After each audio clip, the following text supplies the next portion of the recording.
Good evening, ladies and Habibi. Go ahead. I'm sorry. My channel has been invaded by a strange man from Egypt. Please send help. Yes, more coffee.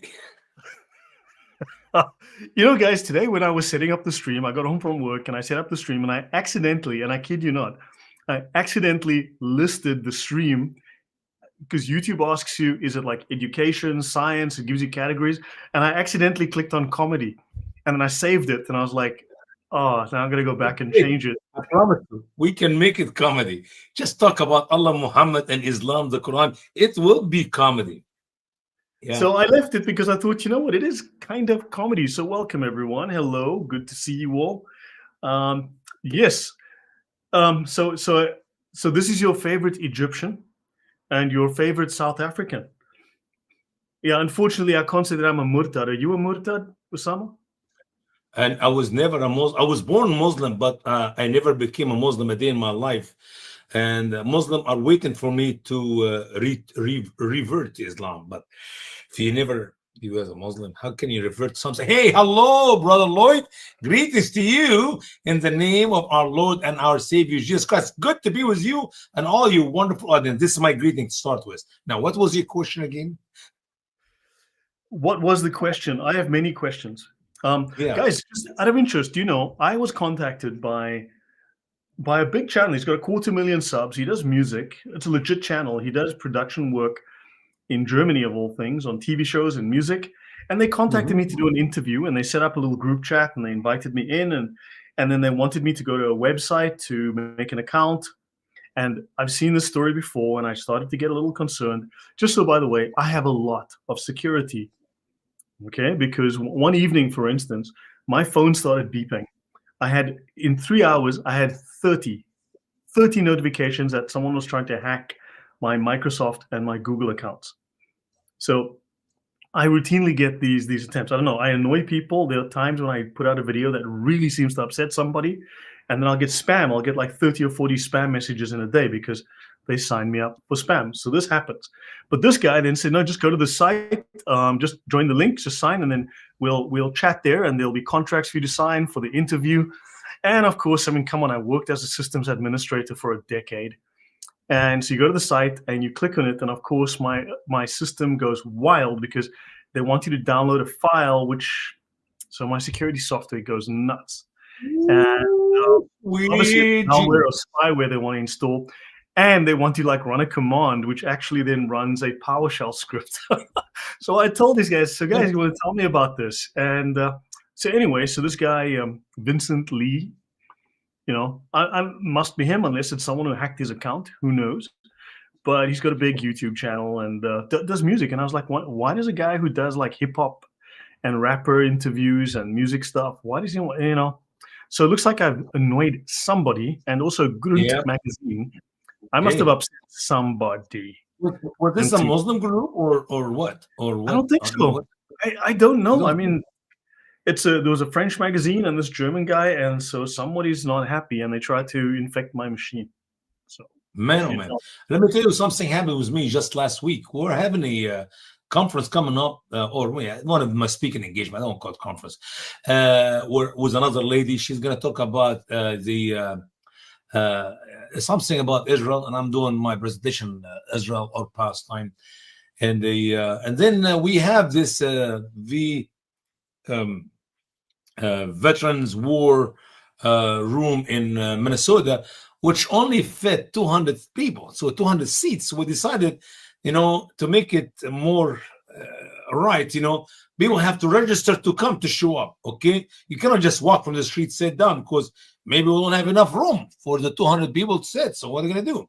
VFW. So anyway, so we decided to go ahead and make a registration, but then within hours, the 200 are gone.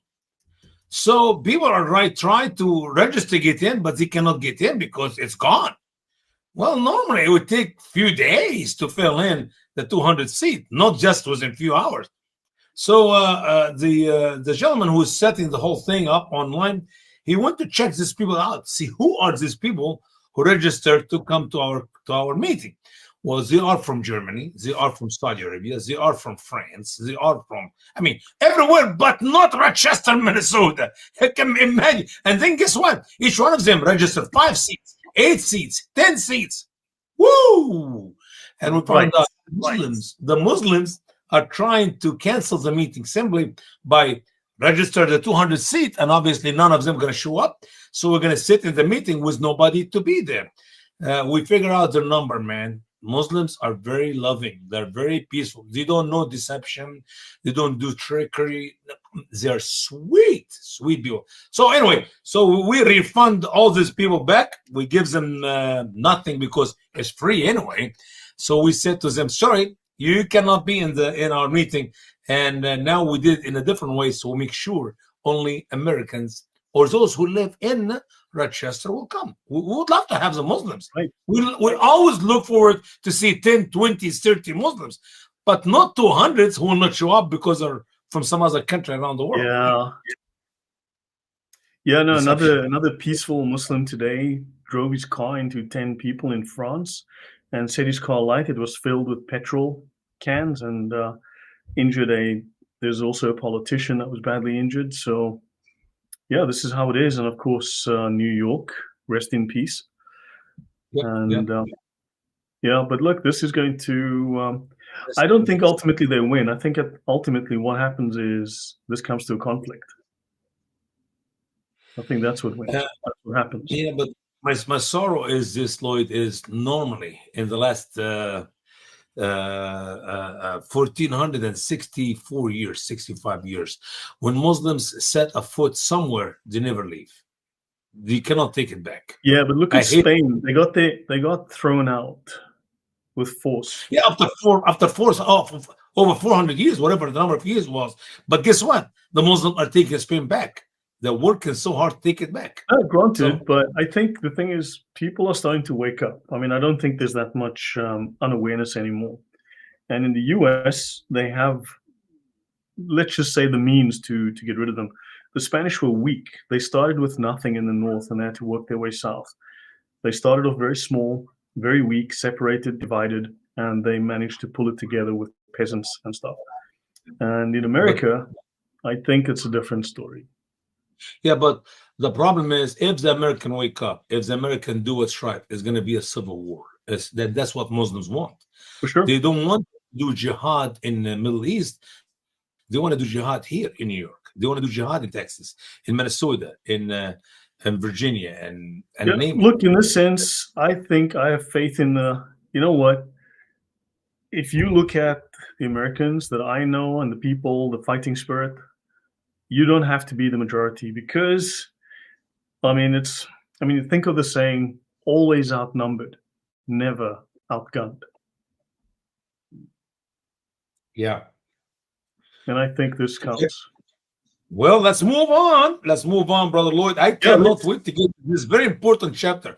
It is a great evidence that Allah's word is the truth. The Quran is the perfect word of Allah, and it is the truth. So when we study this material we're about to study, you find that you can't help but accept Islam.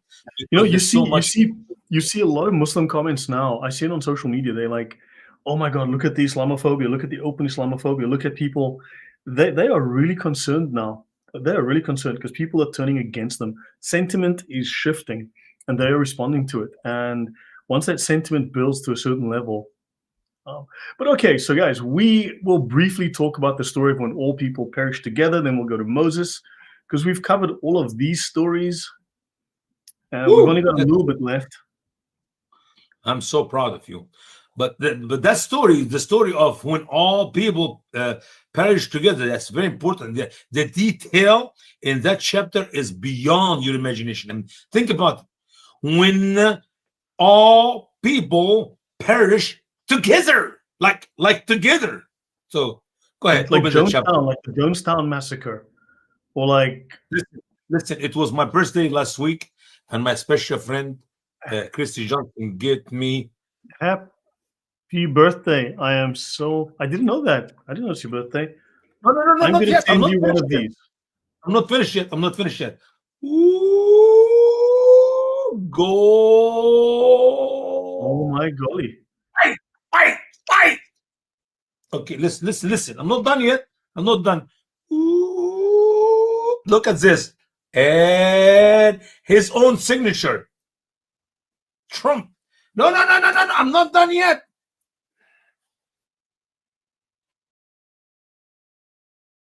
You know what this is? No idea. Bigger gold bar? I flew to Texas and I hang this on my chain, my keychain. And they tried to take it away from me. I said, no, you can't, because that's Mr. Trump. And I promised them I will not use it on the airplane. Just kidding. I left it here on my desk because I found out if I try to take it, they will take it away from me. Anyway, so this was just my special gift from my very special producer and co-host, Christy Justin. It's Trump, man. Okay. I think the reason, by the way, the reason we lost New York and all these places, because they're so stupid.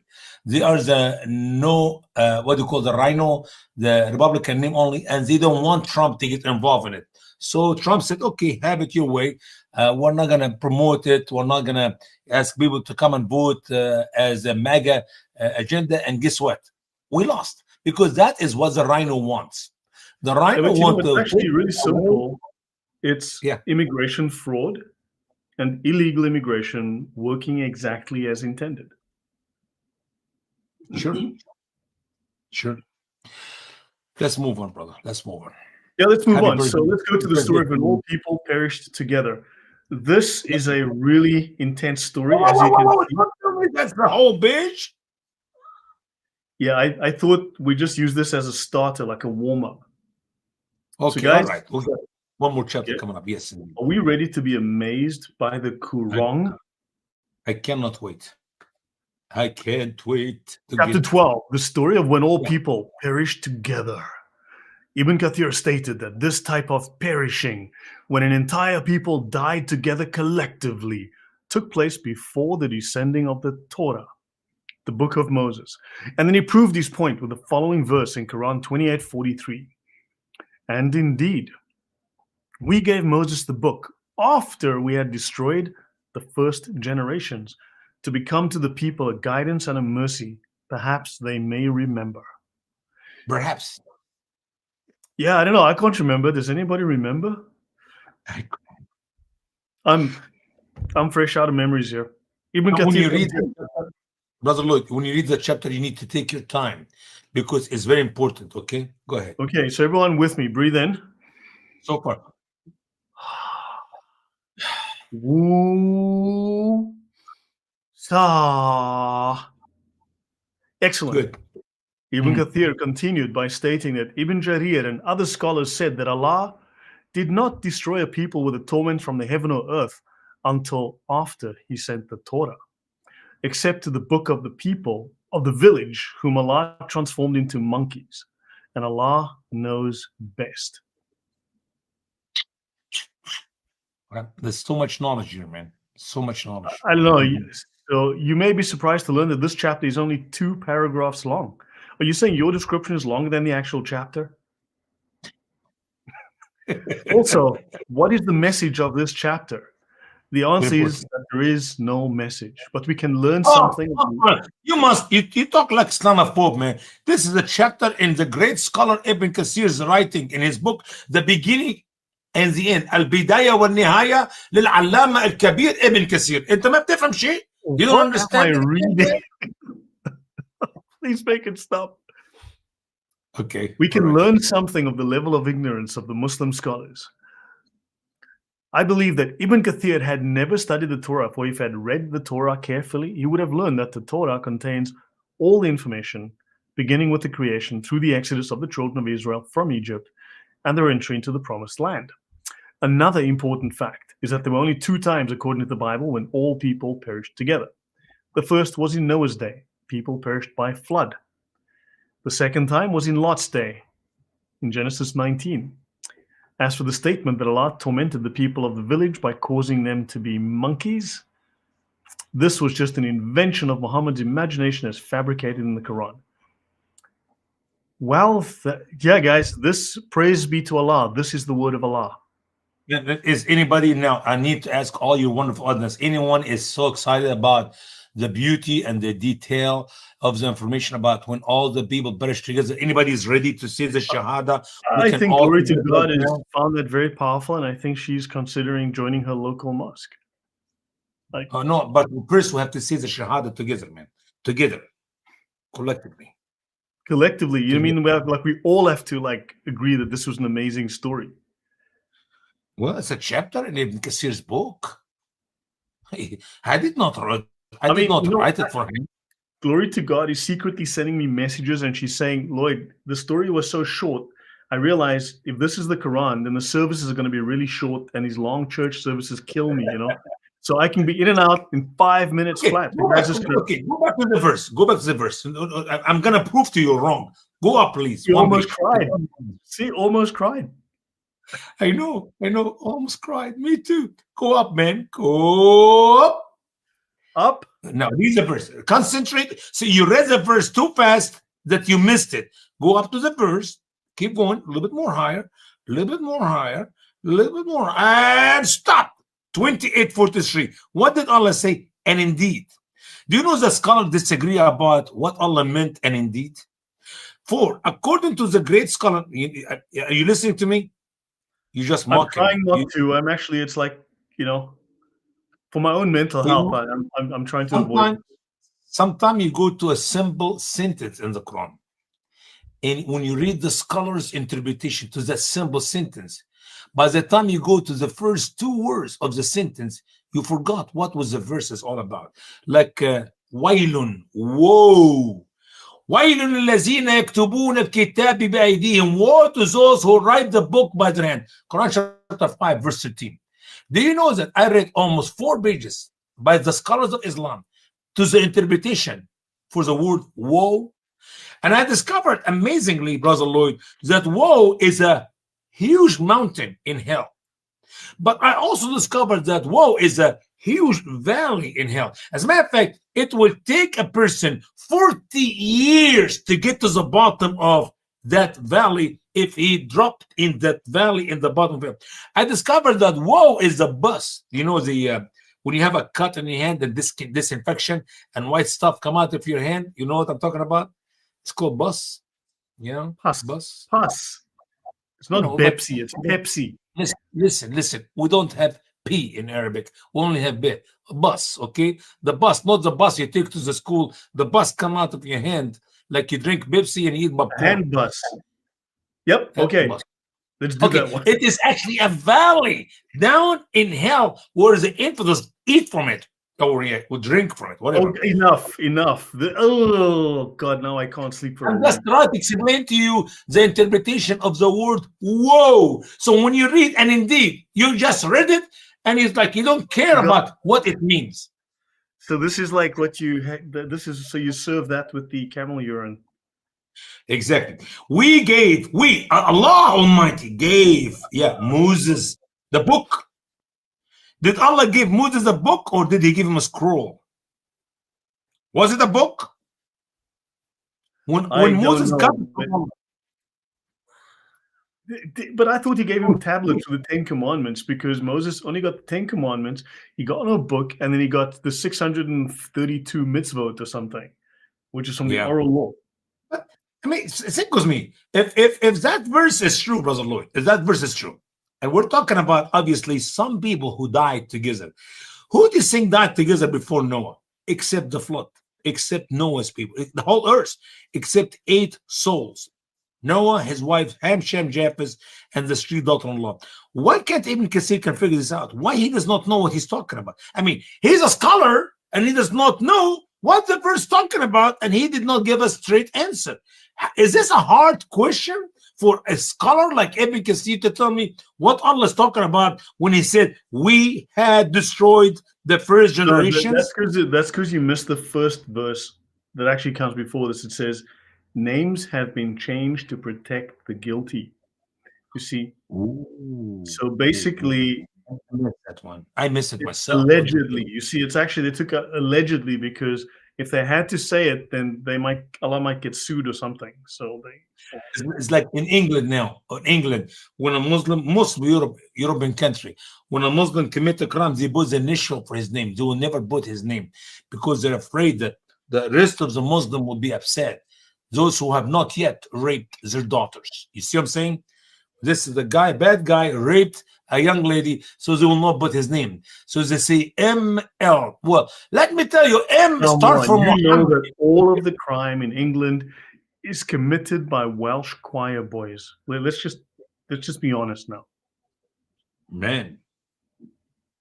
Only Welsh choir boys commit crimes in England. Right. Okay, so guys, I hope that was a deep, abiding lesson that can stay with you, that can leave you with thoughts that you can think about and learn from for the rest. I've already forgot. Right, let's, what were we talking about? Usama, couldn't have been important. Not important. Let's move to the next chapter. We're done. All the people perish together. It's a very important chapter, and we covered it very well. If Allah was merciful, I would have perished with them, and I wouldn't have to read this nonsense. So therefore, I know Allah is not merciful. Allah is not merciful to you, man. I'm sorry. You know what? We would talk. I don't want to talk about Al-Khadr because that have tie with Moses. So let's really go ahead and start on Moses. And I'm praying that the Lord give you patience because it's a long chapter, and it will take more than a few weeks. And if it happened that something bad happened, we could not finish it, we'll encourage people to go to my website and order the book and read it for themselves. I mean, we're doing everything we can to help the people around the world, but otherwise, I'm sorry. You know, Heinz said he just spat out his beer laughing so hard. Yeah. You see, even he's got to drown the pain with anesthetic. Really? Yeah, I wish I had some beer. The best I can do here is water. Maybe I can add some of my my exploding water effervescent tablets. Hardcore the bells of camel urine or something like that, and make it yellow. The right color, man. All right, so guys, we're going to talk about Moses now. This is Moses as you've never heard the story before. This is not your grandmother's Moses or your grandfather's Moses. In fact, this is not Moses that makes any sense. This is the Quranic Moses. Prepare to be amazed. One, and now let the curtain rise on the most amazing story of Moses ever in the history of. Does that sound good, Usama? Am I onto something? Yeah, you're putting enough drama in it. It makes me excited about even come back to the next show. But here's the truth: the audience is in for a letdown. So maybe I'll just let's just dive in. Muslims all over the world claim. Now I'm just reading the words from this guy down here. You see the guy down there? I'm just reading his words. Don't shoot the messenger. God help me. Yeah. Muslims all over the world. Wait a minute. And the guy here was only translating from Arabic to English another guy by the name, the great scholar Ibn Kathir. Al-Bidayah wa Nihaya, the beginning there. That's his book. So you want to shoot Ibn Kathir. Go ahead. Please shoot me first. Please. Yeah, well, if you want to get me out of this misery, yeah, maybe. That's a good idea. But otherwise, I can't. Well, they had to fill the pages. Great. Okay, so, Muslims all over the world claim that they believe in the prophet Moses and in the book of Moses, the Torah. Therefore, they believe in Judaism, the religion of prophet Moses. But is that true? How can Muslims claim to believe in Judaism, the religion of Moses, if their religion, Islam, commands them not only to hate the Jews, but to kill the lost Jew, as Allah declared in Quran 1:5-6? Because Allah is angry with the Jews because they are Jews and not Muslims. Do Muslims really believe in Moses? How can they reconcile the doctrine of their cult, Islam, with the teaching of the Jewish faith, when they compare the teaching of the Quran with the teachings of Judaism? So, if the Muslims knew the Jewish faith, not only would they leave the cult of Islam, but they would believe in the Christian faith. I believe Muslims do not know the Moses of the Torah, but simply the false Muslim Moses of the Quran. To prove my point, let us begin our study of Moses' life in the Quran by asking, who was Moses? And the answer from the word of Allah is good luck. You could, I mean, imagine with me, Moses mentioned the Quran 130 sometimes. I mean, this is the biggest name repeated over and over and over again throughout the Quran. And you cannot get an answer for a simple question. Who is this guy? Who is Moses? It's like, who's the Messiah? It's like that wasn't answered satisfactorily at all. Nope. Nope. So, according to Ibn Kathir, Moses no. Before you even get there, according to Ibn Kathir, not according to Allah, not according to Muhammad, because Allah and Muhammad did not answer that question, but Ibn Kathir answered. You know how? He went back to this book, the Bible. And he didn't even read the Bible right. I don't know. Well, you tell me. Go ahead, read, brother. Read.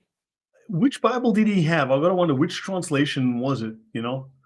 Yeah. So according to little Ibn Kathir, Moses is Ibn Amran, Ibn Kahes, Ibn Azar, Ibn Levi, Ibn Jacob, Ibn Isaac, Ibn Ibrahim.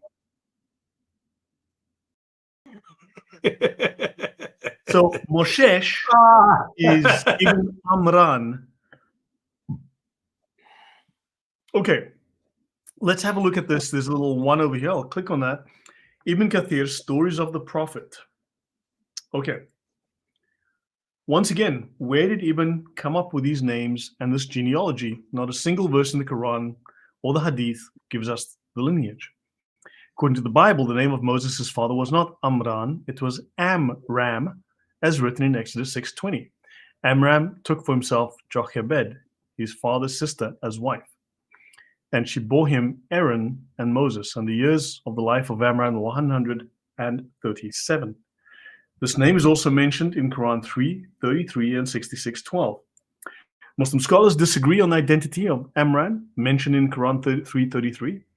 Surely Allah chose Adam and Noah and the family of Abraham and the family of Imran above the worlds, in which some say that he was the father of Moses. However, others say he was the father of Mary, the mother of Jesus, as stated by Al-Qurtubi. Great EO. That mean literally Moses was Jesus' uncle. Just you think of that for a minute. When Jesus grew up, where are you going? I'm going to see Uncle Moses. Why? We're going to go fishing. So I'm going to visit Uncle Moshesh. Yeah.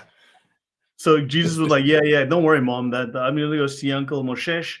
He's got these big stone tablets with some writing on them, and he's showing me how to read them. And then we're going to go fishing in the afternoon. Yeah. Yeah, we're trying to get, there's a guy that's stuck in a whale that we're trying to get out. Oh my world. Because he's the brother of Uncle Moshesh. Wait until you read the Green Prophet. It will make Moses look real sharp. Anyway, God help us. MoveOn.org. So Quran 66:12, and Mary, the daughter of Amran, who guarded her sexual parts. So we breathed into it from our spirit, and she believed in the words of her Lord and his books, and she was among the obedient. Do you really believe Mary, daughter of Amran, have access to the books of her Lord? I mean, was she able to read and write and accept all these books? She was a member of the Bethlehem Library. Listen, Lloyd. Every time you look in the Quran for the word book, you cannot help it but to laugh. You know why? Because there was no book in Moses' days. There was no books in Jesus' days. I mean, you know what is a book? Here's a book. Okay? Let me show another book. Here's another book. Okay? Did the Jewish people ever use books? What is a book? So this guy's actually, hold on. This TED Talk. TED has become woke. TED is pushing pedophilia quite literally as something that we should socially embrace. Also, companies look, and we're still using human urine in medicine. You mean like just literal urine just like that? Do you want to be more specific? Tell us the application. Tell us if they're using a compound from it, dried, exactly how. Are you saying people are just being fed it and they're just drinking it? because, be specific. Let's not be vague here. All right. Oh my God, this guy actually says drinking your own urine does have medicinal properties. This proves there's something with human urine in many ways, even in survival. I think we're 2 steps away from eating our own poop at this point. I'm sorry, but forget about this guy. Let's move on. Yeah, yeah. Yeah, I'm sure Jesus spoke to him or something and said, yeah. The second verse. Okay, so I believe that Muhammad was clearly in error in all his writings, because Muslim scholars agree that Amran was the father of Mary, the mother of Jesus. Moses' father, oh my God, this is so they thought that she was the sister of Moses and Aaron, as proved by his reference to Mary, Jesus' mother in the Quran. O sister of Aaron, your father was not an evil man, and your mother was not unchaste. The Quran mentions Moses. Here's a problem, Lloyd. I don't think scholars of Islam don't know anything about the timeline of people and names. That thing does not exist. So if you ask a Muslim scholar when this person exists or came to be in this earth, they have no answer. They literally do not know. Was Moses after Noah, Noah after Moses? I mean, look at the list of the names, how Muhammad puts these names in the Quran. He always put them in different order. And you could figure out, was Zechariah in the days of Solomon or Jesus in the days of Moses? I mean, literally, it's confusion. It's confusion. So, what do you expect? Maryam, it's the same lady. And Aaron and Moses, her brothers. So Jesus is their nephews. End of story. Easy. You can figure it out without any it. Yeah, so I'm sorry, just on this point, I put this person in permanent timeout. I just don't have time for that kind of retardation. Thank you for what you did there. Thank you so much for doing that. You make my day, man. So yeah, right. The Quran mentions Moses in 131 verses in 47 locations. Sometimes only the name is mentioned in the Quran, like, or do you wish to ask your messenger as Moses was asked before? Quran 2:136 says, we believed in Allah and what has been sent down to us, and what has been sent down to Abraham and Ishmael and Isaac and Jacob and the Asbat. So let's find out about that. Asbat, the tribes, non-Arabic word of Hebrew Syriac origin. Okay. Which, by the way, that's why Muslim scholars believe that all the tribes, the 12 sons of Jacob, all of them were prophets. Because if they receive a messenger from Allah, was sent down to them, that makes them automatically a prophet or a messenger too. Yeah. Yeah. And what has been given to Moses and Isa, and what has been given to the prophets from their Lord. We do not differentiate between any of them. No, Brother Lloyd. And what has been given to the prophets? What prophets they're talking about?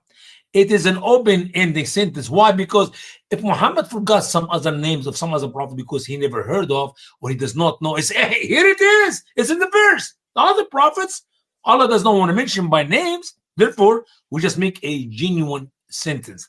So prophets, like when all the people perished together. You see, the people. What story? What's the people? The prophets. The one I did not talk about. Go ahead. Yeah, and Allah will give you all the things. All the things. Yeah, no, that's very specific. And just notice though, guys, when I asked him to be specific, to say, well, it is used in the following way, scientifically or medicinally. One, a compound is extracted from it to do the following, and then he's none of that. It's just assertions. It's just the voices in my head said, this is how things are. And I think you need to have details. If you're going to make assertions over and over, then it's the voices in your head talking to you. It is not fact. It is not evidence. So the prophets to what has been given. So what has been given? What was given to them? Like the books. Where are those books? About in the books.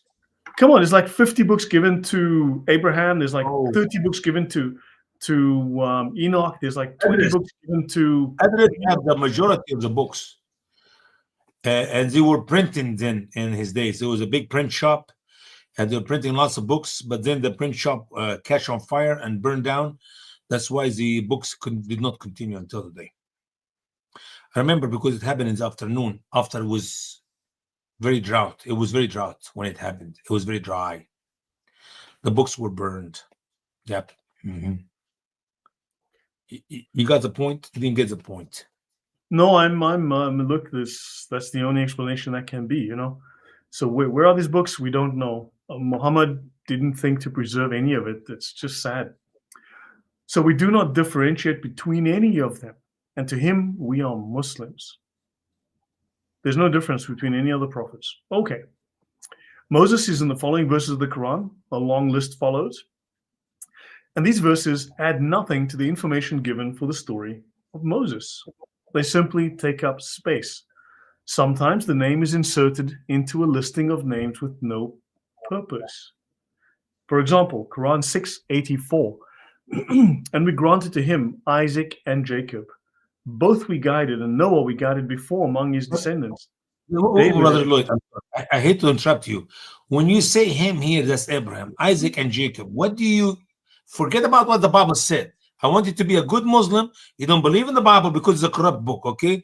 When you say we granted to Abraham, Isaac, and Jacob, what is the relationship between Isaac and Jacob? Isaac and Jacob, oh God, my memory is going to fail me here. No, I'm talking about in this case, they're supposed to be sons of Abraham. Exactly, two brothers. When in reality in the Bible, Isaac is the father, Jacob is the grandson. So Isaac is the son of Abraham, and then Jacob. And by the way, Jacob have a brother. They were twins, which is Esau. Muhammad never mentioned anything about him in the Quran, nor in the Hadith. Scholars of Islam do not know jack about Esau, a father of great nations. I mean, literally, that's how God fulfilled his promise to Abraham from the river of Euphrates to the river of Egypt. All this land is given to the children of Abraham. But how can you figure this out if you don't know Esau? You see? So, but when Muslims read, I don't want to read the Quran like Muslim reads the Quran like reading a newspaper. When you talk about we gave him and we granted him who? Isaac and Jacob. Muslims need to stop for a second. That is wrong. Jacob is not the brother of Isaac. Jacob is the son of Isaac. And by the way, Jacob have a brother by the name Esau. Never mentioned in the Quran. So keep on. Both we guided. How did Allah guide them? It's a brother from another mother, okay? So you I understand that. That's a fact. That's a fact. Both we guided. And Noah, listen. Where is Noah comparing to Abraham? Noah came hundreds of years before Abraham. Why did not Allah say? You know the story, where's Wally? You know, where's Wally? Islam actually inspired and invented that whole idea of where's Wally by having people ask, where's Noah? Where's Jesus? Where's any other prophets for that matter? See, so they kind of so they inspired you to look deeper and to find what is between the lines. I believe, look, I believe the real reason why Muhammad never put the names in the right order because he does not know. You go to other passages, you're going to see it like, so what he does, he's confused you. And before that, and in the middle, and after that, and even before that. And when you read the verses, you get lost. You didn't even know. Did he miss any verses? Did he miss any important names? This is storytelling inspired by Allah. And Allah is a green plant that grew in Muhammad's backyard that he would dry. And then they would burn it on the fire, and everyone would sit around and sing Kumbaya. MashaAllah, MashaAllah. That's good. That's good. Okay. Hash Allah, exactly. Hash Allah. That was it. Hash Allah. Yes, indeed. Yeah. MashaAllah. MashaAllah. HashAllah.com. All right. Keep going. Joel's like, where's Waleed?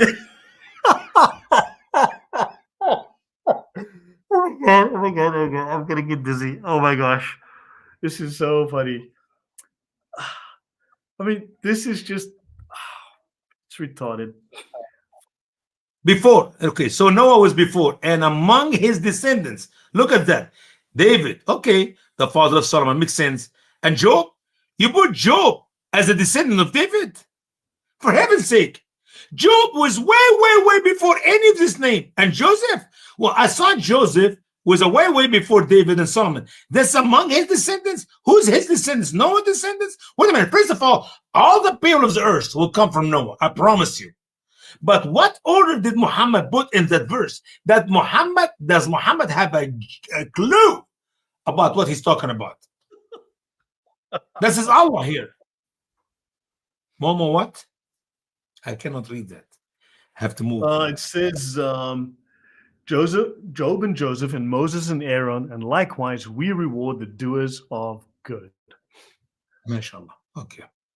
Anyway, but the most important thing, Moses was mentioned in that verse. Okay, that's how Muslims believe in Moses. You know, hold on. I need to just do this quickly. Hang on. Sure. Because this is, someone just mentioned, you know, that even Steven Seagal would be proud of all the bullshit. You know what? There's a guy called Space Ice. He makes fantastically funny movies. He features Steven Seagal. This guy's reviews of Seagal's movies are hysterical. Okay, I've been laughing at this guy for like a couple of years now so he just makes the funniest, Space Ice makes the funniest reviews. Mostly. Okay. And if he would write a review of the Quran, this would be the funniest review ever. If this guy would make a review video of what we're doing here. So for anyone who hasn't, go check this guy out, Space Ice. Yeah, it is. He looked like another movie actor. I can't remember what's his name.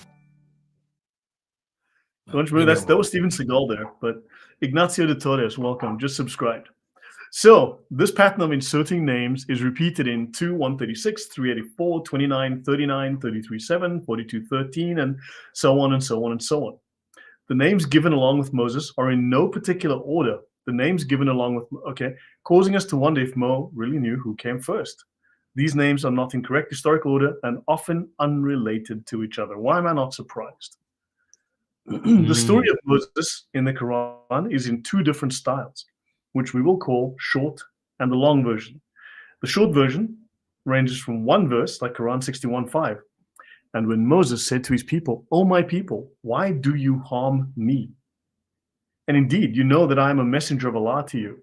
So when they deviate, Allah deviates their hearts, and Allah will not guide the transgressing people.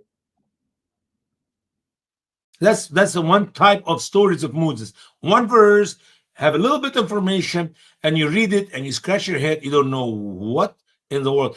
Are we missing the previous few verses and the following few verses? Did somebody miss a couple verses from the book of the Quran? Wow, that's a lot of Moses stuff I'm just looking at here. This doesn't end. I told you it's a big chapter. Come on, man, breathe air when you read my life. And when Moses, and then he goes on to say, like these verses, have the sayings of Moses come to you when his Lord called him in the holy valley of Tuah, go to Pharaoh, surely he has rebelled. So to say, would you become purified? So say, would you become purified, and I guide you to your Lord so that you may fear? Okay, so he showed him the big sign. Guys, just hide your eyes. I'm going to show you the big sign that Moses had to show. Don't you dare. I know where you're going. The big sign. He had to show the big sign. Yeah. And so he gave Pharaoh the big sign, and Pharaoh then chased him with chariots and died in the water. So he showed him the big sign, gave him the big stick. I don't know. So he denied and he disobeyed. Then he turned back striving. So he gathered, so he called, so he said. I like that. He turned back striving, so he gathered, so he called, so he said. Zippity-doo-dah, zippity-yay. My, my, what a wonderful day. Mm-hmm. Is that the correct sequence? Please don't quit your daily job, man. Don't quit your daily job. You have a family to take care of. Okay, go ahead. I'm so sorry. I will Lord the highest. So Allah seized him with punishment of the hereafter and of the first. Surely this is a lesson to him who fears. Man, I know you struggle with passages like that, but you see, it is the truth. It is the truth. I, as a Christian or any Jewish man who knows the truth about Moses, can understand these verses much better than any scholars of Islam or any Muslim today. We know what Muhammad is hinting to. Why? Because we know the real story, the original story. So if you go back to these verses and read them one sentence at a time, or one segment of every verse at a time, I can give you background history from the Bible. But the problem is Muhammad got the whole story wrong. There was no signs shown to Moses, from Moses to Pharaoh, not one. Everything was happening between Moses and Pharaoh. It was Aaron. Aaron was there. And these were not signs by the meaning. Signs is actually plagues. Plagues is not a miracle. The word sign is ayah in the Arabic language, could mean a verse in the Quran is ayah, a verse in the Bible is ayah, or a miracle, like something wow, something miraculous. No, we're talking about punishments, plagues, not sign. Not miracles. So Muhammad did not know. Now, as we're going to go through the story of Moses, we will discover that he actually said there were 9. Amazingly, he only mentioned 5. And one of them was wrong, which is the flood. So 4 out of 10 plagues, he made them signs. And then the rest of the story of Moses, which is written in the Bible, Muhammad forgot to mention in the Quran. And the whole thing about Moses is backwards, is wrong. Everything about Moses is backwards and wrong. And that is how much Muslims know about Moses. God help us. Holy moly. So, yes. Okay, let's have a look at this. Why would these 20 short stories of Moses be repeated throughout the Quran in the midst of short stories of other prophets? It seems to be simply to make the Quran a bigger book. Sure. If the story of each prophet in the Quran is mentioned one time and one time only in its longer version, meaning the removal of all of the repetitious short stories, the Quran would be reduced to a much smaller size than we have today. You can read the entire Quran in less than 2 hours. Right. No way. I'm telling you. It's going to be a small booklet of, I don't know, 55, 60 pages. I'm just guessing a number. We should do the Usama Dakdok and Lloyd De Jongh audio Quran. Hey, it's very simple. You and I can spend a few hours together and we go through this book on an e-material, and every time Moses' story is mentioned, copy it, delete. We can. I actually thought about it some time ago. Short version to the Quran. A short version of the Quran. Just get to the point. Mention Adam once, mention Noah once, mention Abraham once, mention that once, and it's going to be a lot smaller book than you can imagine. So, as the author of this book, I don't know who he is, but some guy who wrote this book says, the stories are in no logical or consistent order, and Moses' story is always followed or preceded by the story of another prophet. For example, Muhammad mentioned the story of such Muslim prophets as Noah, Abraham, David, Elijah, Ad, Temud, and Alexander the Great. I'm surprised he didn't put Mickey Mouse and Donald Duck in here. Well, they were not then. Disney was not. Disney started only a few years ago. That was after Muhammad. Why didn't he put in, like, I don't know, like Zeus and Hercules then? Because he did not read books out of the range of his traveling with the Jews and the Christian in the Saudi Arabia Peninsula. Catherine says that's a genius idea. We should do complete with dramatic rereading. You know, do the Lloyd De Jongh and Usama Dakdok dramatically read Quran. MashaAllah, we can put some background music. We should get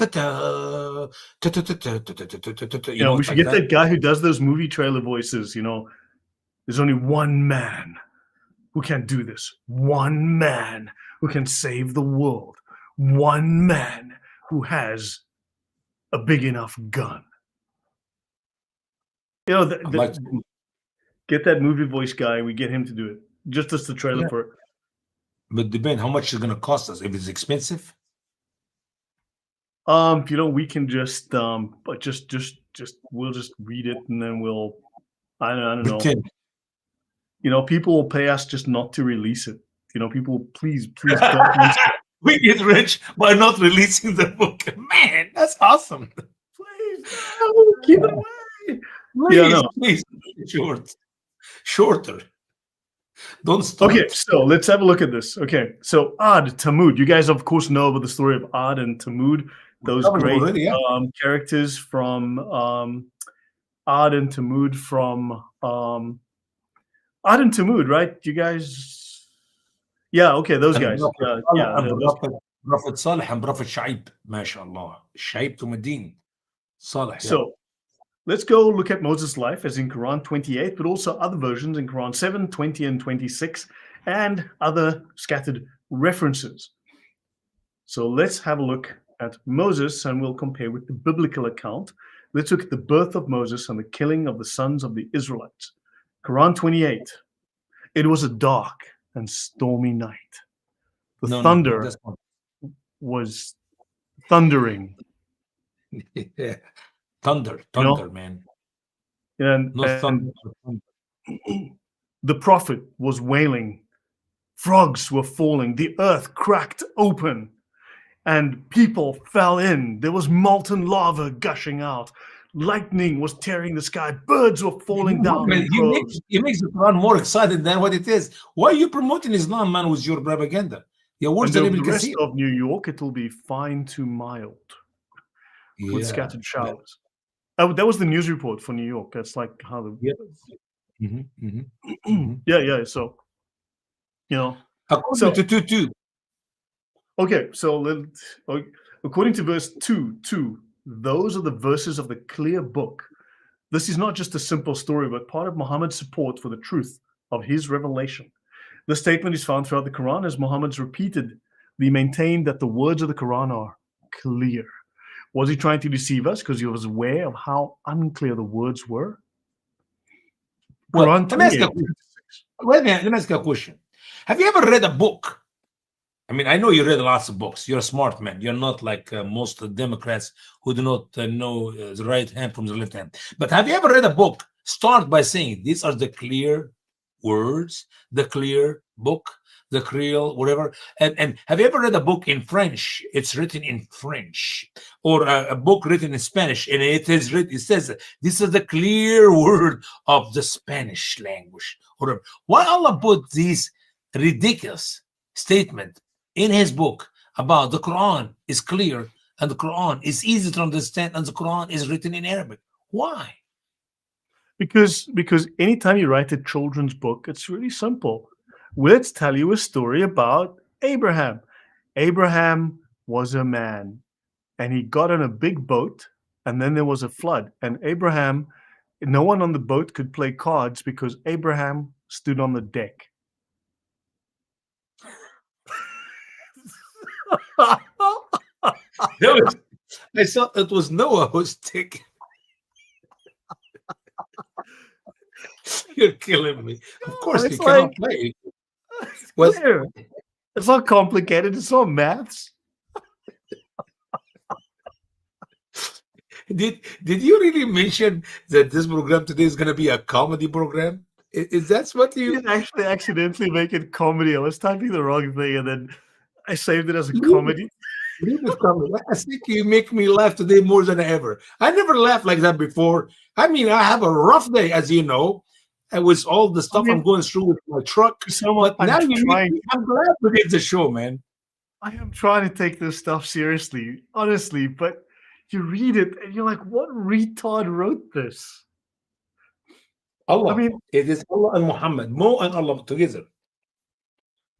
God. Go ahead. Let's continue. Quran 28, 2-6 has a description of the status of the land of Egypt under the leadership of Pharaoh as he subdued the Jews who lived in the land by beheading their male children. These are the verses of the clear book. Actually, you know what? I know where he got it. These are the story of the Starship Enterprise. Very similar stuff. These are the stories of the Starship Enterprise. You know, you come on, the original Star Trek series, they start off like that with these are the voyages of the Starship Enterprise as we explore bold new or something. You know what I'm saying? Mm-hmm. So basically, it's these are the verses of the clear. The Star Trek guys stole that line from the Quran and just changed it. Yep.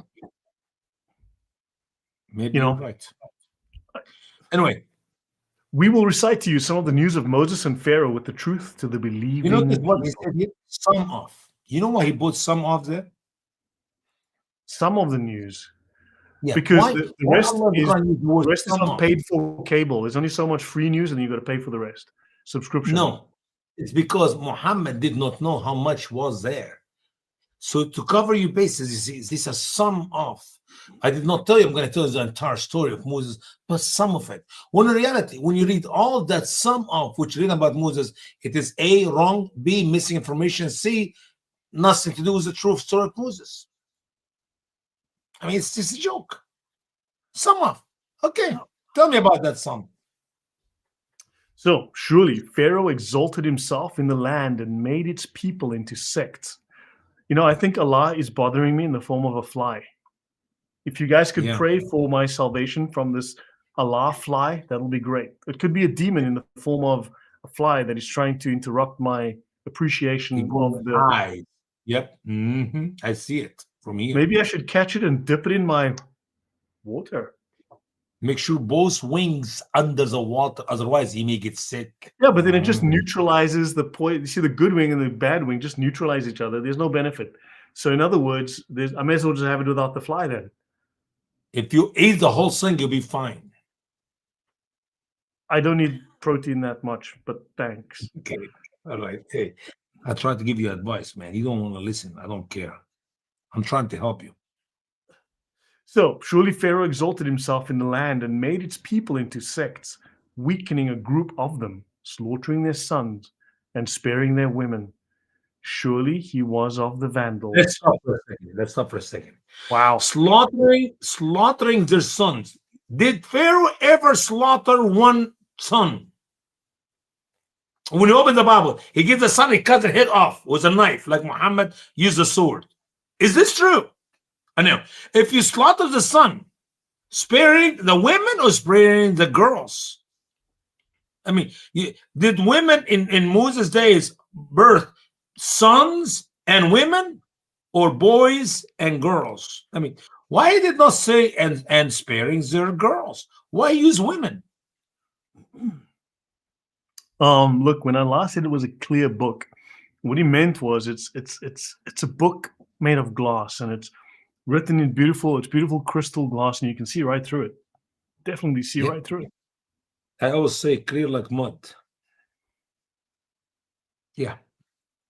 And we desired to show favor to those who were weakened on the earth, and to make them. Allah tell me who are the weakened and who are the ones not weakened?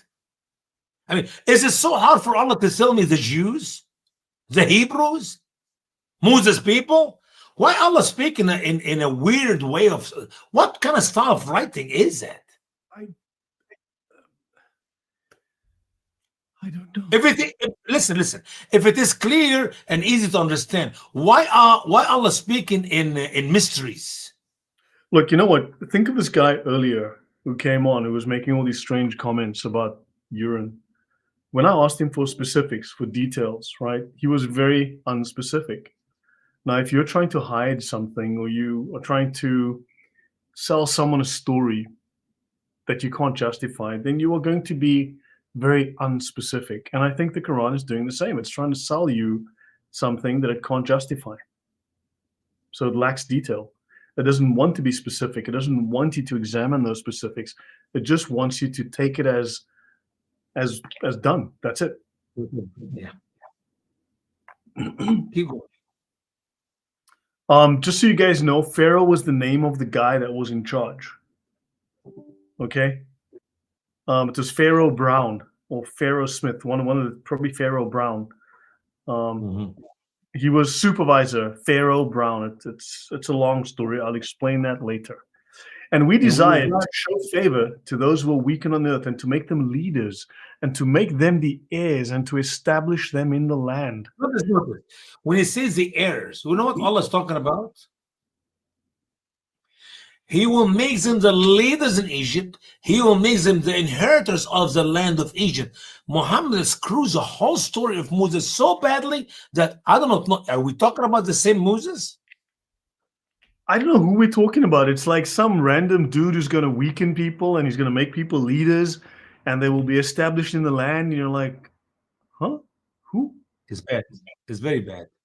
It's really, really bad. And Pharaoh exalted himself in the land and he made its people into sects. Like, which Pharaoh? Like Pharaoh It's people. Brown? No. Listen, notice he made its people. Were the Hebrews in Egypt the people of Egypt?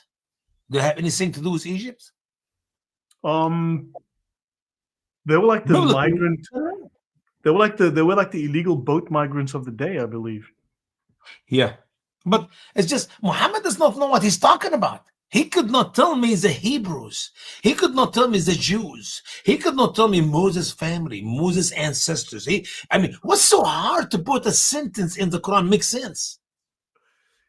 Yeah, so I mean, why didn't Pharaoh say, "Hey, everyone, diversity is our strength"? Yeah. And then he wanted to establish him in the land, and we showed Pharaoh and Haman and their troops. Whoa, wait for a second. Pharaoh and Haman? Pharaoh and Haman? Babel and Egypt? That was the name of a rock band that was very popular back then. Pharaoh and Haman. Yeah.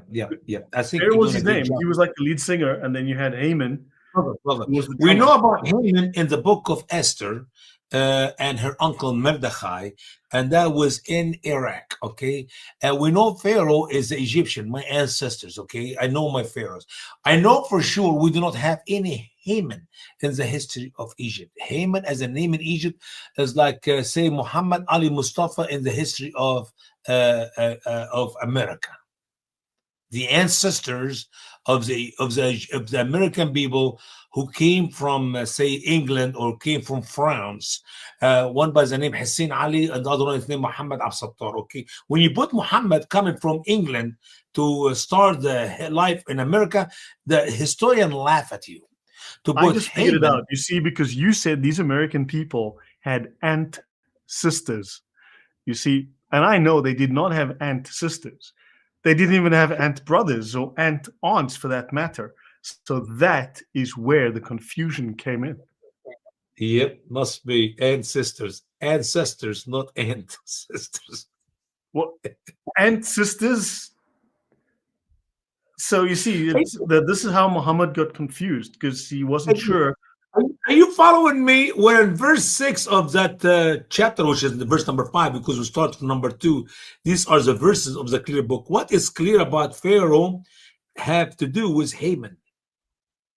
No, so yeah, Pharaoh revealed the song "Walk Like an Egyptian." So there you go. The Bangles. He was a fan of the Bangles, and I told you he was part of a band, part of a rock band called Pharaoh and Haman. And Haman was the drummer.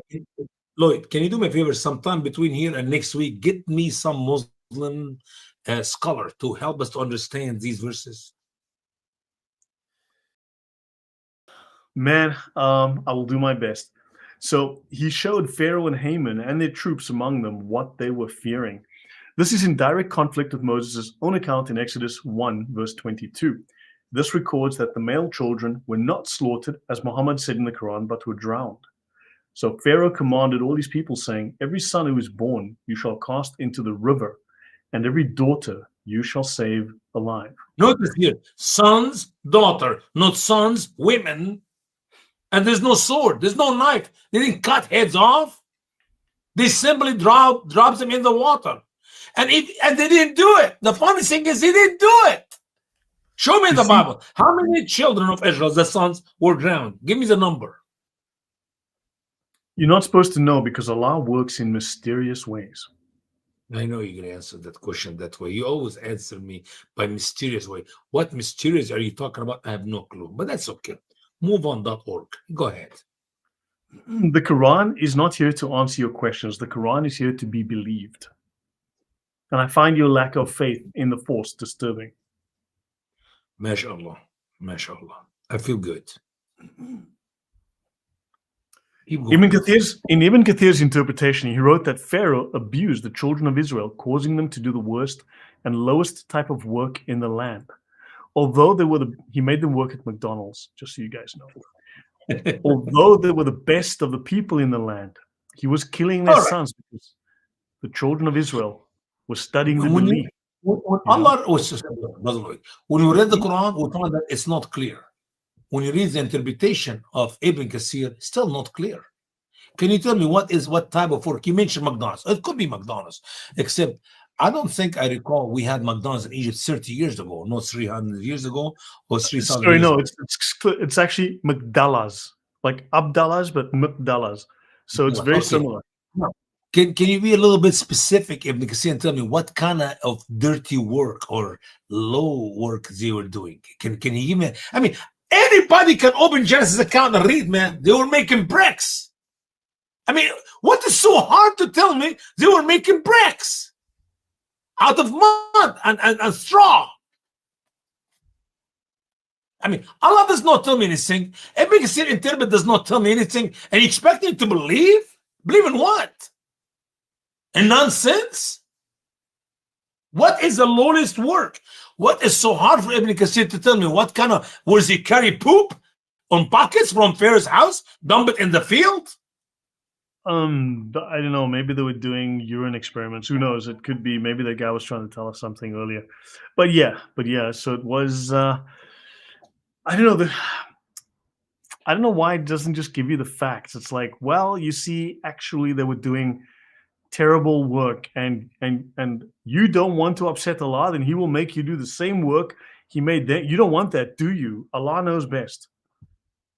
Yeah. That's pretty much how it works, as far as I can tell.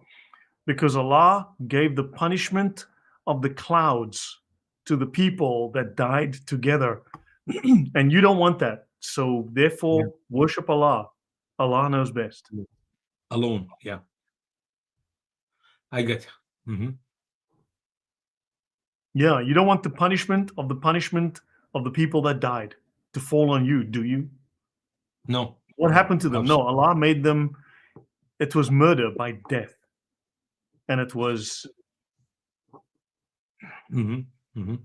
This is pretty much how the Quran works. I mean, it's just... I don't know. So the children of Israel was studying the belief they inherited from Abraham, that from his descendants, a young boy would be born and would destroy the king of Egypt. This news was so well known among the children of Israel that some of the Egyptian leaders mentioned the information to Pharaoh, which was why he was killing their male children. In contradiction, Ibn Kathir said... Stop. If you ask any Jew about that line, 3 line you read, he'll tell you, I have no clue what you're talking about. Abraham never told the children of Israel that one of your descendants later will destroy Egypt or kill the Egyptian pharaoh or something. I mean, where do you come up with that? What verse? This is the interpretation of what verse in the Quran? It's a long story. It starts with this. You see, because the Jews had houses made of clay bricks, but for the Egyptians, they were building houses made out of straw bricks. You see, and then eventually the Egyptians, the straw would collapse, and they would. So it's a really complicated. It's actually got to do with a building dispute. Me too. Yeah, I agree. Anything else? That's why there's no more evidence of the pyramids made of straw, because those are the ones that the Jews built for the Egyptians, and then besides the clay ones. It's a long story. I'll tell you another time. I will. Ibn Kathir said that the Egyptians complained to Pharaoh that the shrinking number of male Israelites decreased the number of available workers. Therefore, what chapter, what verse? Just show it to me in the Bible. Forget about the Quran because it's an empty book. I understand that. Show me where this information exists in the Bible. It was in the it was in the book called the Pharaonic Chronicles that okay. Unfortunately, Pharaoh issued or not? Okay. Pharaoh issued a new command to kill the male children on alternating years. Therefore, now you make my Pharaoh as dumb as all the Muslims are. So he's trying. Listen, guys, you have to understand the reason Pharaoh kill the boys because he heard the news about one of the children of Israel, one, not two, one of the children of Israel will grow up to be an enemy to him, and he will kill him and take over Egypt. Okay, I got it. So Pharaoh, the smart man, decided to go ahead, kill all the boys. They complain because you don't have enough people to do the dirty work, which we don't know what it is. Okay, yeah. So he's gonna keep keep them alive 1 year and kill the other year. What happened if the year which you, smart Pharaoh, decided to let the Hebrews have their children to grow? What happened in that year when a few hundred or maybe a few thousands of the boys will live? One of them will be the man to kill you. What a stupid Pharaoh. He's as stupid as Allah as Muhammad. Am I right? Give them a year. You had to give them a year to have kids so you could kill those kids the next year. No. You misunderstand him. He's going to let them live on 1 year and kill the following year. What happened if one of those who live in that year grew up to be the one, which is the reasons why he's killing the boys? Yeah, but you see, the prophecy was that a boy from an even-numbered year would be the killer, and he was only allowing the odd-numbered years. You know, this is like how work happens in Islamic countries, where they tell you the beatings will continue until morale improves. You know, that's. You know, I hate to read my book. Listen. I hate to read my own book because it make my blood boil. My pressure normally is around 220, which is very high. After I read the book, it go up to 600 and 700. I mean, way high. If you sit here right now, in the outside of my office, it's getting hot. But that's okay. Go ahead. Right. So Aaron was born in the year when they allowed the Israelites to have sons, while Moses. Skip the whole paragraph, man. No. In contradiction to this, I did. Therefore, to say that Aaron was born in the year when they allowed Israelites to have sons, while Moses was born in a year in which they killed the male children. Wow. So, does this make any sense? If the reason that Pharaoh was killing the Israelite sons was to kill the savior who would grow up to kill the king of Egypt? Of course it makes sense. Like, that's because you're using logic. This is because logic, this is the problem I have with these people. And that is the right thing of a scholar of Islam. I need that scholar to help me to understand Islam. I mean, notice here, this is not in the Quran. This is not in the Hadith. This has nothing to do with Islam. This I call fabrication to help the Muslim to understand something about Moses, when in reality, what you're reading to help you to understand is show you that the scholars, your scholar Ibn Kathir, is one of the dumbers of Islam.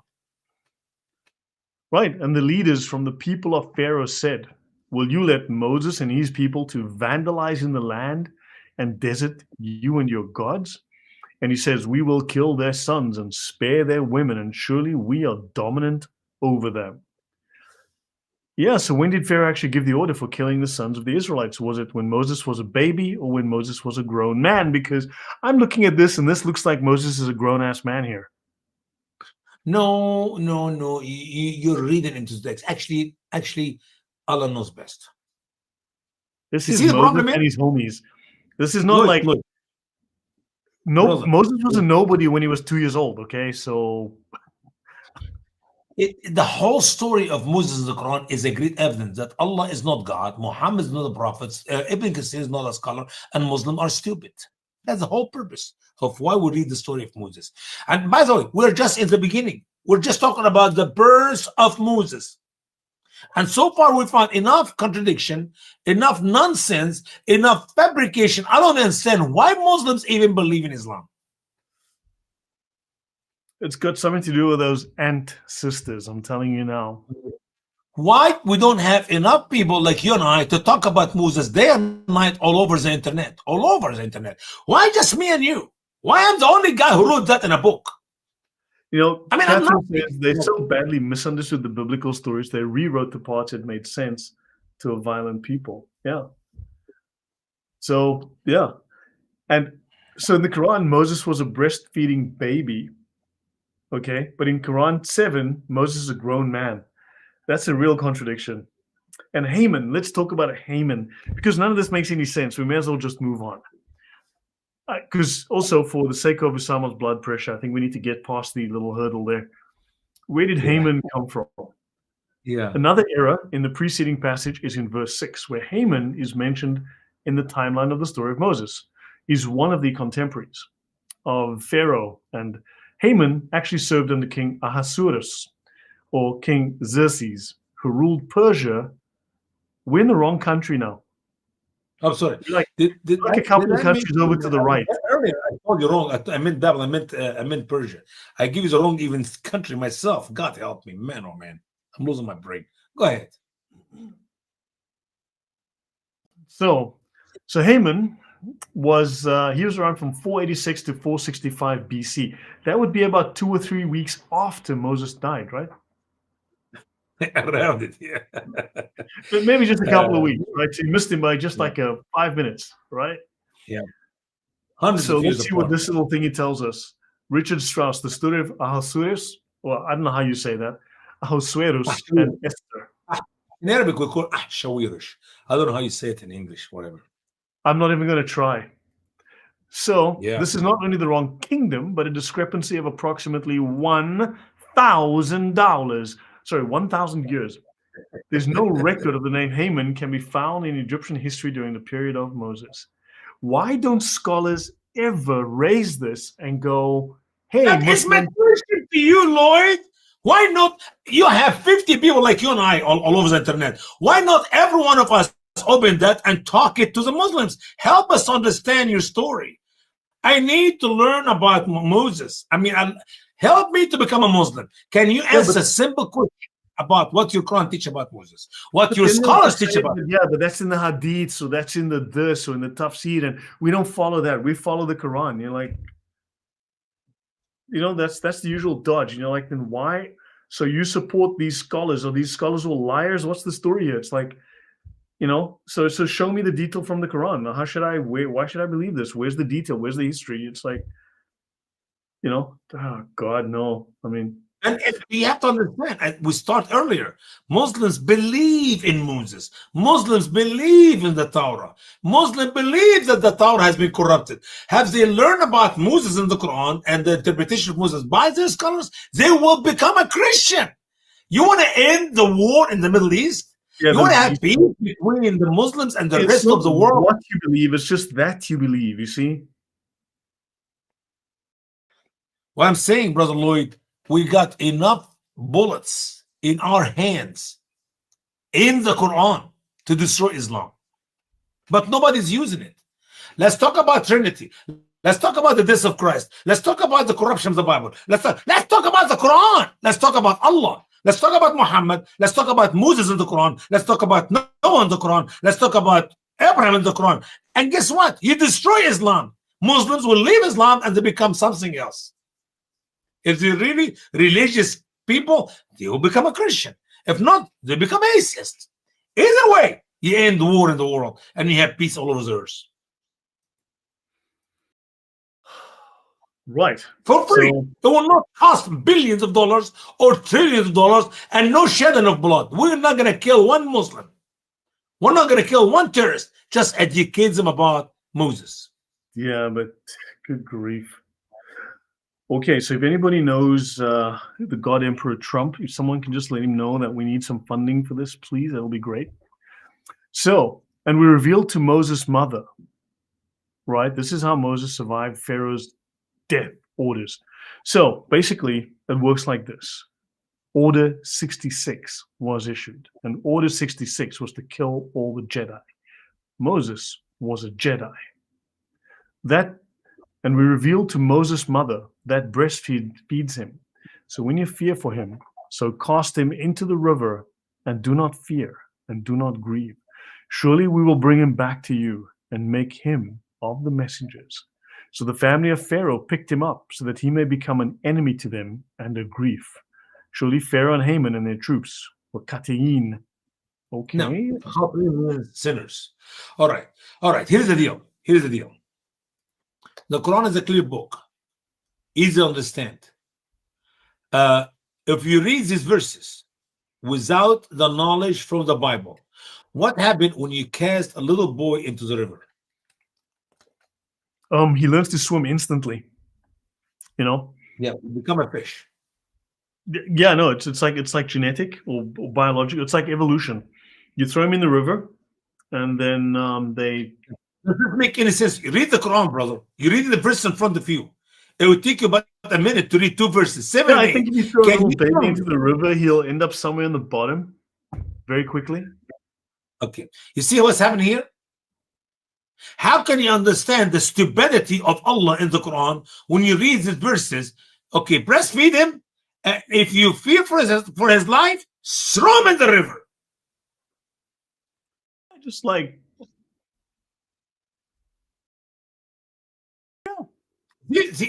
Are you following me? If you fear for his life, drown him. I'm talking about verses in the Quran. That's how Allah spoke in the Quran. In the pure Arabic, in the pure English, you breastfeed him, and if you fear for him, throw him in the river. yeah, and there's no mention of a basket. And of course, Moses' family home was on the banks of the river. In these verses we're talking about here, any person with logic or common sense would say, what is wrong with Allah and Muhammad and Jibreel? This could not be true. And of course, Sharh Kitab Al-Albana min Usul Al-Diyana, volume 18, page 18. That is why Ibn Taymiyyah said, he who uses philosophy uses logic, and he who uses logic has become a heretic.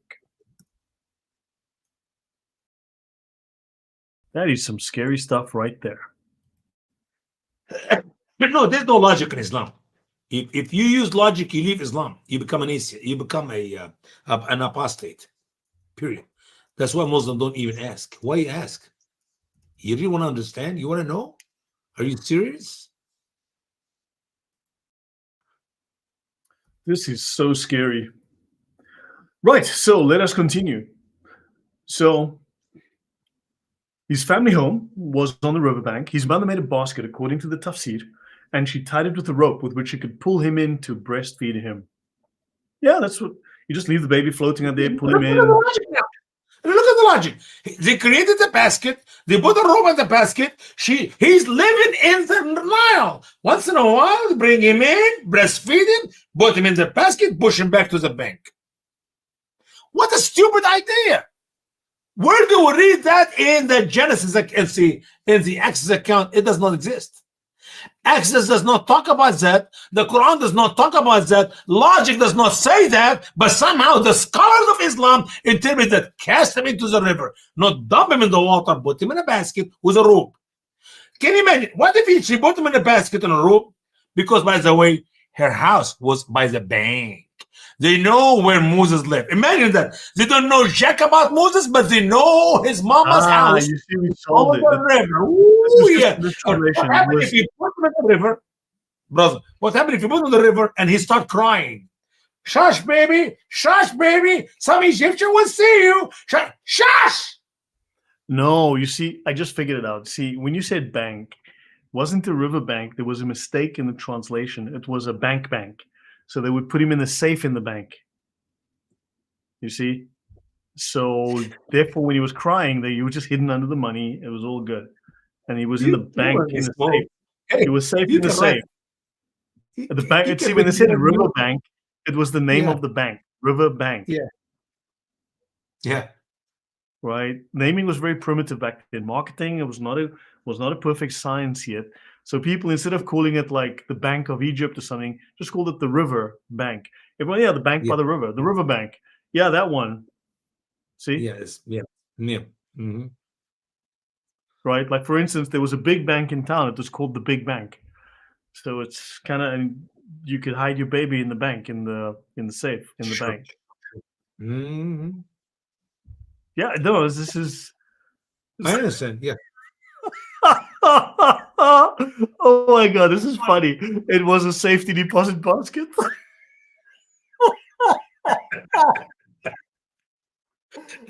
Houston. Houston, we have a problem. Oh my God.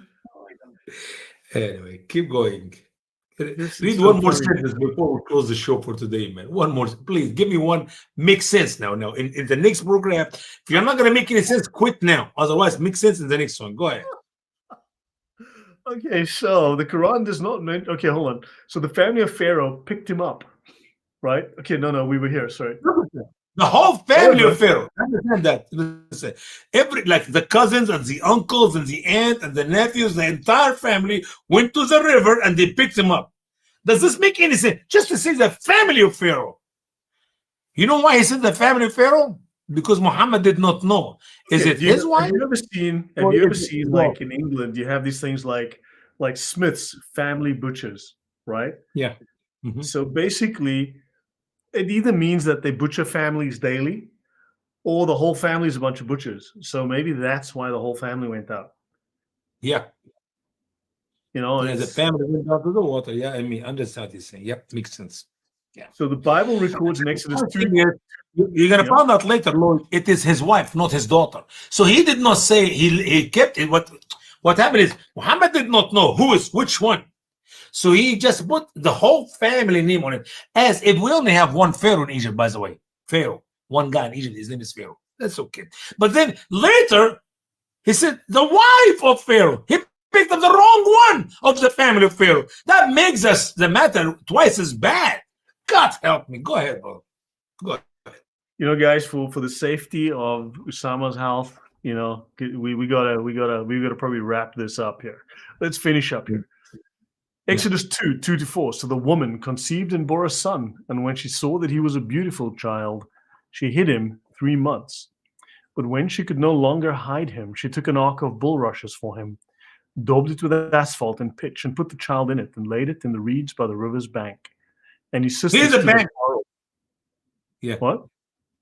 Here's the bank, the river's bank. In the end of verse 3, man.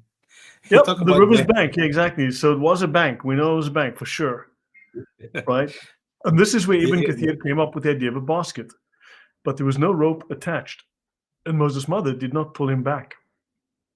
After placing him in the ark on the river, she let him go. The Quran does not mention Moses' mother's name. Ibn Kathir said that her name was Ayarak or Ayazg. Okay. Yeah. According to the Bible, her name was Jochebed. Another conflict appears in Quran 28:9, where it is reported that it was Pharaoh's wife who adopted Moses. Ibn Kathir restated this when he said that Pharaoh answered her by saying, I do not have need for him, but you have need of him. They adopted him because they did not have any sons. On the other hand, the Bible teaches it was really Pharaoh's daughter who discovered baby Moses. And then the daughter of Pharaoh came down to bathe at the river, and her handmaidens walked along the riverside. And when she saw the ark among the reeds, she sent her maid to get it. And when she opened it, she saw the child, and behold, the baby wept. So she had compassion on him and said, this is one of the Hebrews' children. Guess we can pause here. Yeah, we can stop here, but you know what? Here's my heart desire, Brother Lloyd. I hope and I pray, and I really mean that deep in my heart. I hope and I pray that some Muslim, men or women, man or woman, have some logic and common sense. Please watch this broadcast. Watch it again. Go back to these verses. Use your logic or common sense. Continue with us in our study to Moses' story in the Quran, the clear word of Allah, as we just found out today. I promise you, before the end, you're going to fall in love with Exodus, and you're going to spit on Allah, Muhammad, and Jibreel. Everything about that book is a comedy. I'm talking about the Quran. The Quran is a comedy book. You made it by accident, Lloyd, to say it's a comedy show. It is a comedy show until the end of Moses. Matter of fact, we can start it a long time ago, call it a comedy, because everything about Islam is a comedy. And my heart desire, the second heart desire, is not for the Muslims, for the Christians, those who are working hard to lead Muslims to Christ. Why can't you follow my steps here? We have set for you a blueprint here.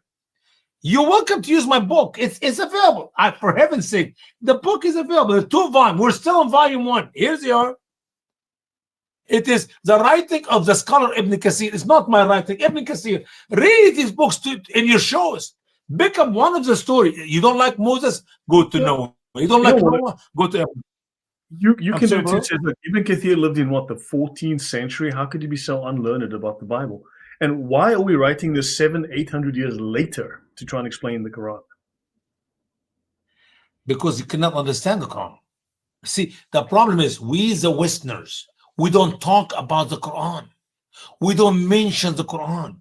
We're wasting so many hours and hours and golden opportunity to educate the Muslim about the Quran.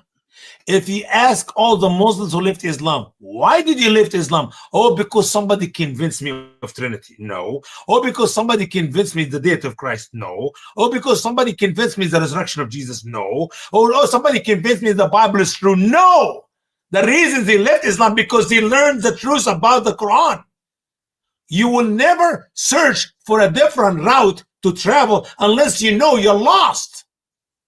You will never search for a better food to eat unless you know the food you're eating is garbage.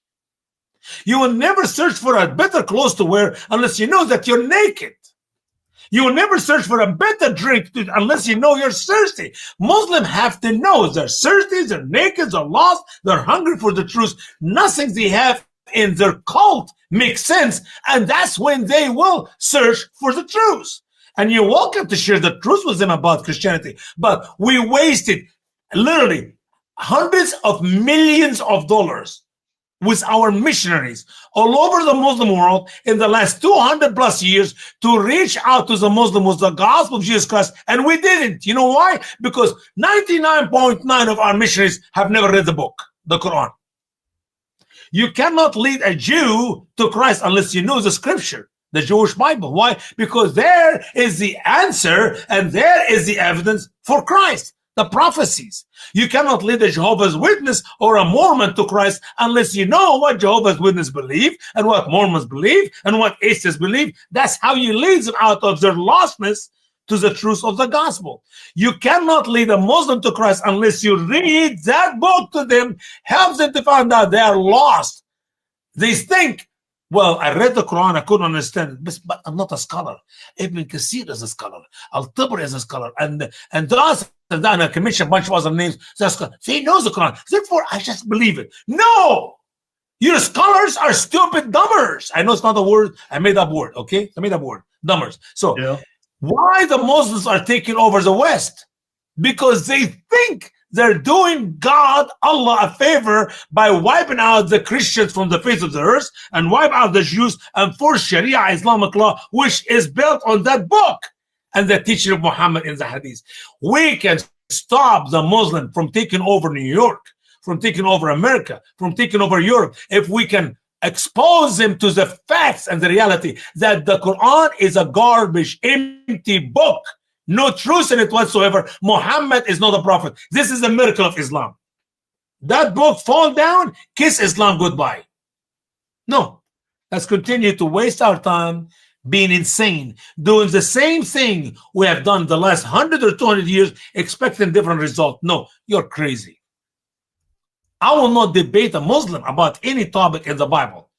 I'll debate a Muslim about the Quran, the miracle of Islam. Let's talk about Moses. Let's talk about Abraham. Let's talk about Noah. Let's talk about all these made-up stories of the Quran. And you found that it's an empty book. And your scholars are not scholars, a bunch of dummers. And then come home to Jesus. Come home to Jesus. I'm done, brother. I'm done. Yeah, well, okay. So, guys, thank you all very much for hanging out with us. This has been fascinating. And now I need to call an ambulance to come check up on Usama. Check his blood pressure. Maybe I need to phone his wife. Or just talk him down off the ledge, okay? Just talk him down off the ledge. Hey, listen.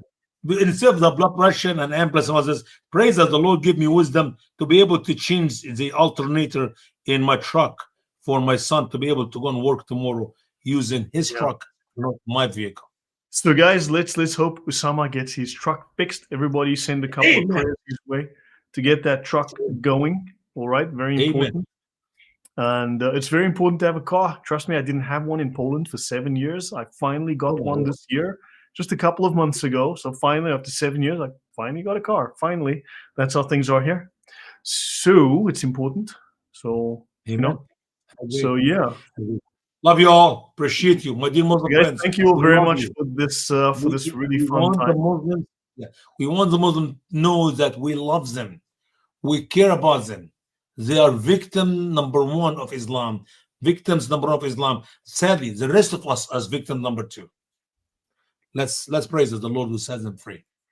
Amen. Yeah. Amen. Thanks, guys. Till next time. And hopefully we'll be back on tomorrow. I've got Odon, I've got Mal. Maybe. No, maybe not. I was hoping it'd be free, but it seems not. But JC, myself, and Odon, maybe Usama. We shall find out tomorrow. Okay, guys. Take care. See you all. Bye-bye. Bye-bye.